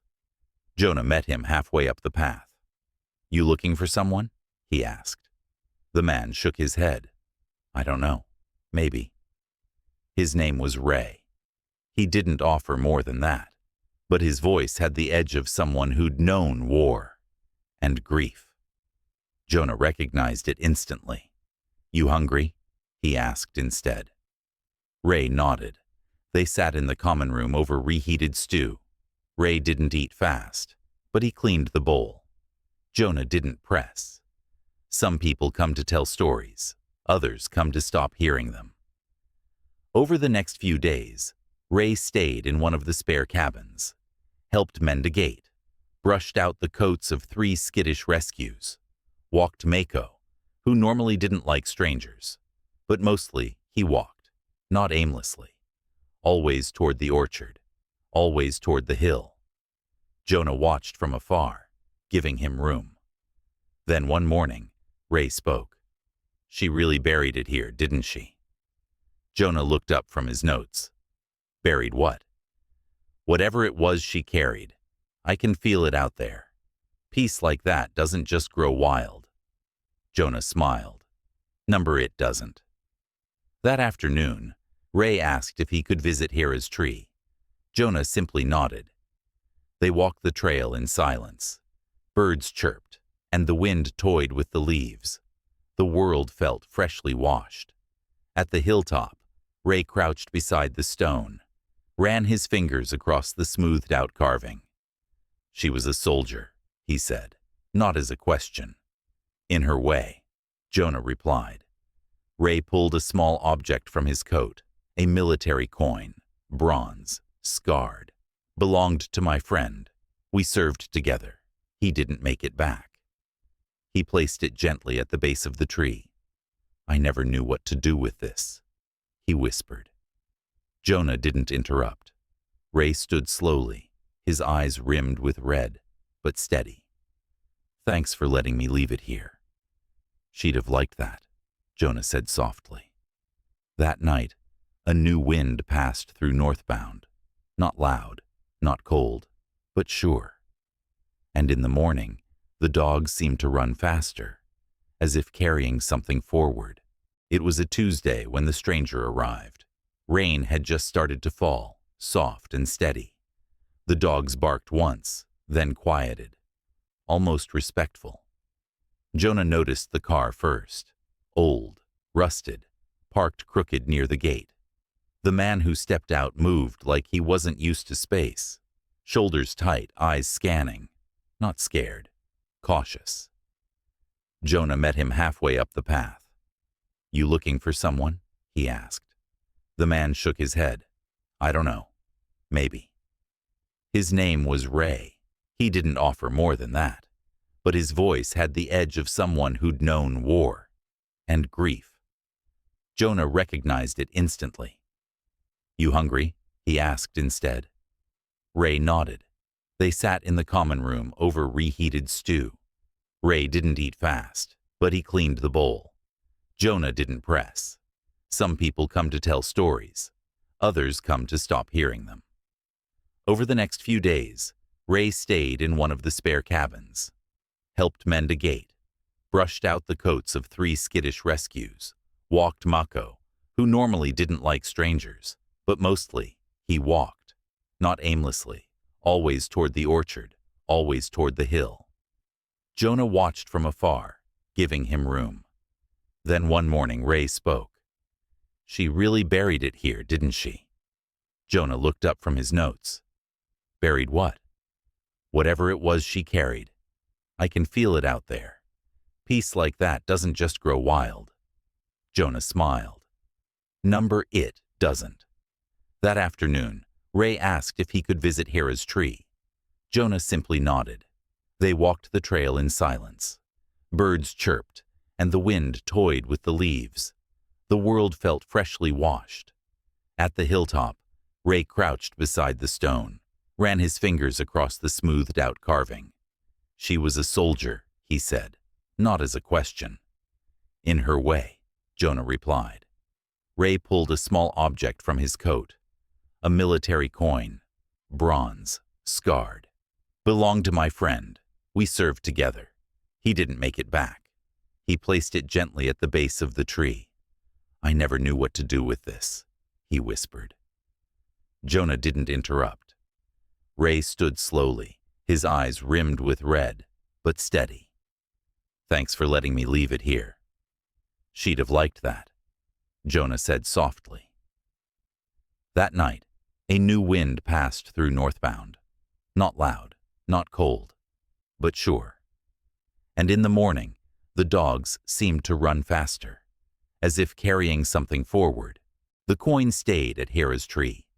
No one touched it, not even the dogs. It became part of the hill, like the stone, like the roots. Visitors would spot it and ask, and someone would always say, "A soldier left it." For another one. Jonah never told them more. Some stories only needed a beginning. Winter crept in early that year. Snow arrived before the orchard shed its leaves. Northbound's team prepared fast. Extra hay in the kennels, thickened insulation, soup in bulk. It was during one of these cold evenings that Jonah found himself revisiting the archive room. He hadn't been there in months. Dust hugged the shelves. The heater clicked in the corner, fighting the chill. Jonah pulled out a drawer labeled Hera, Origins. Inside were photos, black and white, blurred. Hera as a pup. Hera post-rescue. Hera in her harness, ears alert.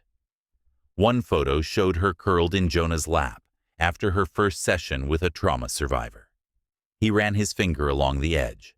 How had they come so far? Later, Delilah joined him, carrying 2 mugs. "Can't sleep either." "Too quiet," he said. She nodded, then gestured at the drawer. "You ever think she knew what she was building?" Jonah smiled. "She just wanted to walk beside me. The rest, that was us catching up." Delilah laughed softly.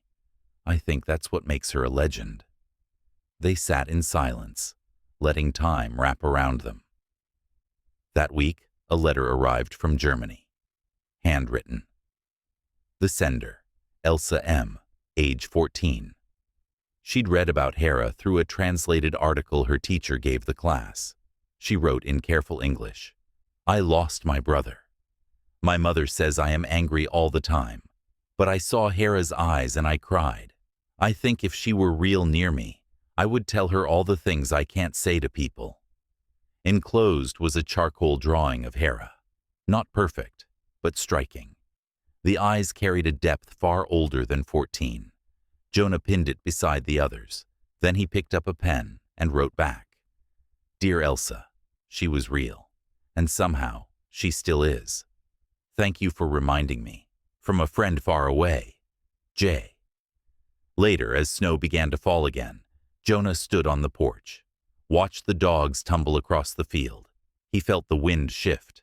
It carried names now, not just Hera's, Ray, Elsa, Lynn, Cody. Names woven into a tapestry he hadn't meant to start, but one he was proud to hold. Jonah's hands weren't what they used to be. Calluses softened, grip slower. Sometimes a leash slipped once before he caught it. But his stride, still steady, his eyes, still clear. And his heart, never steadier.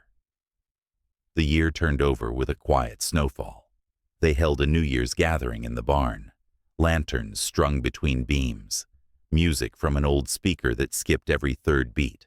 Laughter rose in bursts as former residents returned with their adopted dogs, some gray-muzzled now, all loved. Lynn sent a video message from Southeast Haven, now expanded to 10 acres. Cody from his first semester at veterinary school. Even Elsa mailed a new drawing.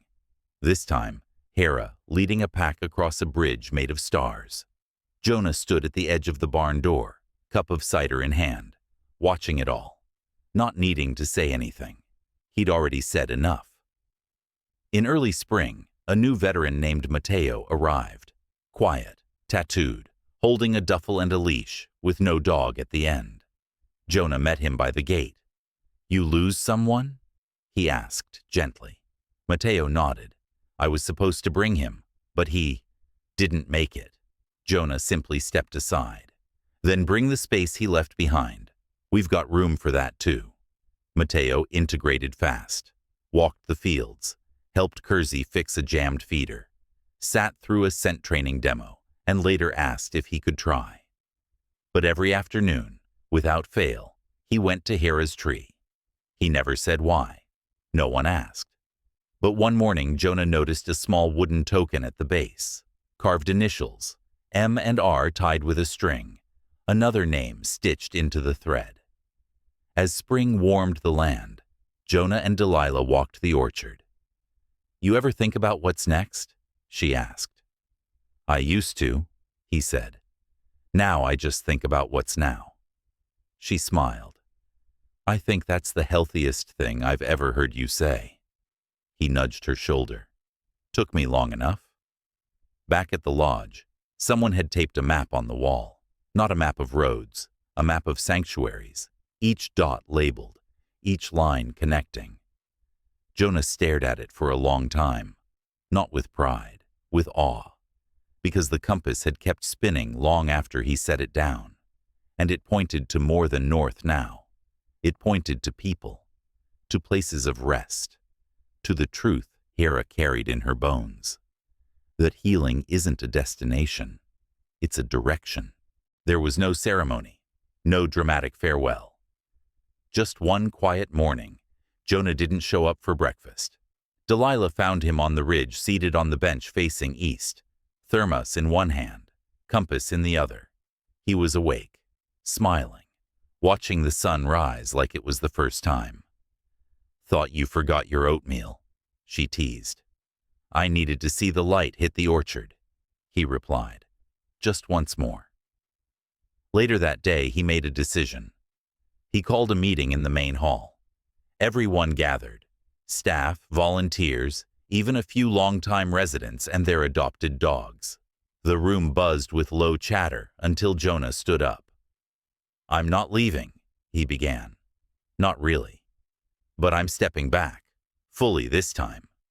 A few startled looks, some quiet gasps. He continued, steady as ever. "This place doesn't need me at the front anymore. That's the whole point. It never did, not truly. Hera led the way. I just followed. And now so many of you are leading too." He paused, letting the words settle. "I'll still be around, probably meddling in the greenhouse, maybe walking the orchard trail with the dogs. But the decisions, big and small, belong to you now." Silence followed. Then Kersey stood and clapped once. Ethan joined. Soon the room echoed with applause, not loud, but full. the kind that doesn't chase someone off a stage but walks with them as they exit. That evening, Jonah sat on the porch and watched a storm roll in from the west. Mako lay beside him, gray in the muzzle now, but still strong. The rain came soft at first, then harder. Jonah didn't move. He liked storms. They reminded him of beginnings, of Hera's first night at the cabin, of his own rough start, and of how nothing blooms without rain. In the days that followed, things went on. Delilah took over as director. Mateo began shadowing Ethan in training. Lynn visited to run a weekend seminar. Cody sent a video essay for school titled, "Where Dogs Teach Us to Be Human." Jonah smiled at that, because it was true. He kept Hera's collar on his windowsill, next to the compass, not as relics, as reminders that what begins in pain can end in purpose, and that the ones we lose don't vanish. They become part of the soil, part of the walls, part of the names whispered in gratitude even years later. Hera wasn't gone. She was just everywhere now, especially in the silence between heartbeats, especially in the wind that always knew which way to blow. The years rolled on like rivers carving new paths. Northbound stood taller now, a sanctuary not just for dogs and veterans, but for all who carried scars too deep for words. Jonah had become a quiet fixture, a man who greeted newcomers with a nod and listened more than he spoke. One crisp morning, he climbed the ridge alone.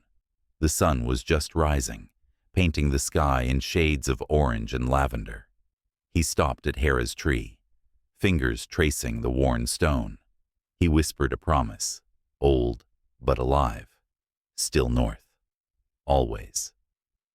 The wind caught his words and carried them beyond the mountains, beyond the valleys, beyond the people who had come and gone. Because some journeys never end. They only keep moving forward. And wherever that compass needle points, that's where hope will always be.